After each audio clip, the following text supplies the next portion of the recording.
Base Boy says, brutal. I was surprised with the scoring though. Seemed a little high. Value was 2. How much less value does it have to be to get a 1? So the reason why I gave the Rhude shorts 2 out of 10 is at the end of the day, the name and the brand that they have built and the brand recognition that they've built still does carry some weight in terms of the value of the product. I would say if this was a no-name product and nobody knew the brand and it was the same price and the same quality, that would probably get a 0.5 or a 1. But because there is still some weight to the name, that is why I gave it a 2 out of 10 for value. DD4738 asks, love this content. Do you think there will ever be standardized sizing in clothing? Okay, so when it comes to clothing sizing, this is something that is one, going to vary by brand right now, but also dependent on each country. So if you actually look at places like Japan, they pretty much have one size fits all because the entire population is relatively the same size. On the flip side, for pretty much every other brand outside of Japan, you're going to go through what's called a fitting process, and every single brand is going to have their own fit model. On the smaller brands, you are getting usually the brand owner who's the fit model, and some other brands you're going to have the designers. And on the very high end, places like Chanel, you're going to have your house models. I think her name's like Amanda Sanchez. She's paid to stay very consistent in her weight and her sizing so that the brand's clothing fits the same over time. Whereas on the other side, where you have designers fitting the garments, you have brand owners fitting the garments, the fittings for that brand might change over time. And also if a designer is going to be the fit model, if they leave and then another designer comes in, sometimes fits change for that brand as well. But when it comes to standardizing sizing, I would say in places like North America, it's gonna be very difficult because it's such a melting pot of different cultures. You're going to actually get such a vast range of sizes because different ethnicities have different bone structures. They are going to carry weight in different areas. So if you try to take something that was designed on one particular body type, let's say a small or medium model, and now you're scaling that through what's called grading. So you're adding X amount of dimensions for each size to a XL or double XL. Well, that double XL might fit that person and it has a semblance of the original design. It was never designed with that person in mind.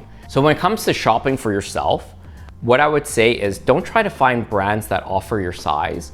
Find brands that actually design with your body type in mind, because the clothing is going to look so much better on you at the end of the day. And you're often going to have a larger range of options within that brand. So I know that was a lot to take in, but when it comes to sizing, that is a whole topic that we can dive into. And let me know in the comments if you want me to dive further into sizing and how brands actually go about doing that. SNP 500 asks, hey Joe, huge fan of the channel here.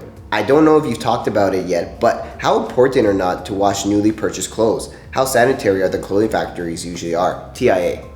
Okay, so this is actually a really interesting question. So a lot of people don't know what happens on the factory side.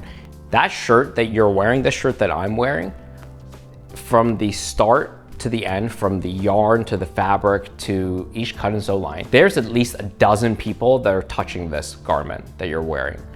And in terms of each factory, a factory can range in terms of cleanliness.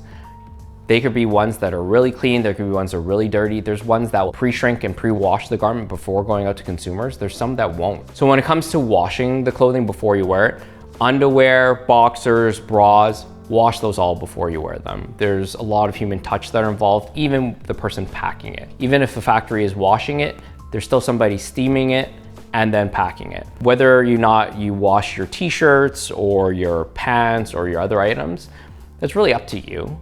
I think when it comes to a lot of clothing, especially if you're buying fast fashion, that garment is actively deteriorating the moment you start washing it. So you might want to get that first wear in first so it looks a little fresh still. But if it's something that is high quality and you know it's going to last you a long time, it doesn't hurt to wash it. You're going to wash off a lot of the machine oils as well. When it comes to sewing machines, they're all lubricated. If the fabric hasn't been pre-shrunk or pre-washed, you're going to be washing off the greases from the fabric as well. So it's really up to personal preference, but I would say in most cases, if you're buying high quality clothing, and for myself, I pretty much wash everything at least once before I wear it. Adam asks, are there any brands that have maintained high quality over 10 plus years? It seems that so many brands that were known for quality 10 years ago have gone downhill. Okay, so I think this can be like a two-part question. When it comes to brands in general maintaining quality, I think it really depends on whether or not they are privately held brands or brands that go public. Because once a brand becomes publicly traded, while you may be the consumer of the brand, you are no longer the main focus. So the CEO who comes in for a publicly traded company, oftentimes their comp packages are going to be tied to the share price. So their main focus and their fiduciary duty is to drive up that stock price, to drive shareholder value. And if they need to lower product quality so that their margins increase, so they can spend more on marketing and therefore drive more sales to drive more top line growth, then that's what they're going to do. Because a lot of publicly traded companies, that top line growth is pretty much the only thing that people focus on. So that's going to hamper the product quality. You look at Abercrombie right now, their stock price is cranking, but the product quality is going down because the person who's running the ship, their incentive, their motivation is that stock price and is not providing you the best quality clothing that you can buy. Mr. Blue Chips 3583 asks, I'm wondering, what is the price point you see for this item as is? Thanks. And this is in regards to the Rhude swim shorts. So when it comes to those Rhude shorts, at the end of the day, a brand can charge whatever they want to charge. I just think that there should be a fair exchange with their customers in terms of providing a high quality product. In terms of what I would charge for a product like that, I would never release a product like that. My personal interest is always about the long game.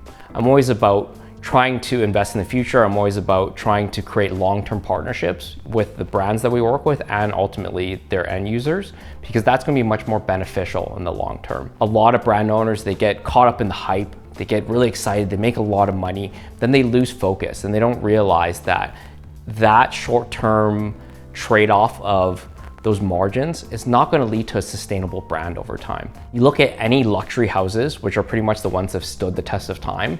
They have high prices, but their product quality for the most part is very good. You look at brands that have flash in the pan, like Ed Hardy, True Religion. These are brands that charged a lot. They lowered their product quality. And then where are they now? I'm pretty sure at some point they ended up in Walmart, at least for Ed Hardy. So you have to ultimately look at what is the incentive of the brand owner? Is it to make a lot of money right now? Or is it to build something that is a legacy and will last the test of time? Taylu says, it's never been about the material, it's all about the name, supply and demand. I don't wear designer because I can get the same thing, if not better, for a fraction of the price. To each his own though. Okay, hey man, it's your money, you can do with it whatever you want. I think for the vast majority of people though, when they're buying something, there's some trust that you have in a brand that they're at least providing you the best product that they can at that price point. And at a 900 plus retail price point, there's a lot of room to improve that product. If that brand were to spend another $5, that product would be so much better than what it was. I think ultimately that's what I take issue with here, is that putting a little bit more into the input generates such a better product for your customer. And that shows whether a brand is actually putting their customer first or their pockets first. Oh, that should have been the hook for Rhude. Yeah. If you guys want to see more behind the scenes secrets on the fashion industry and learn more about how to create products and brands, be sure to like, comment, subscribe, and check out these videos.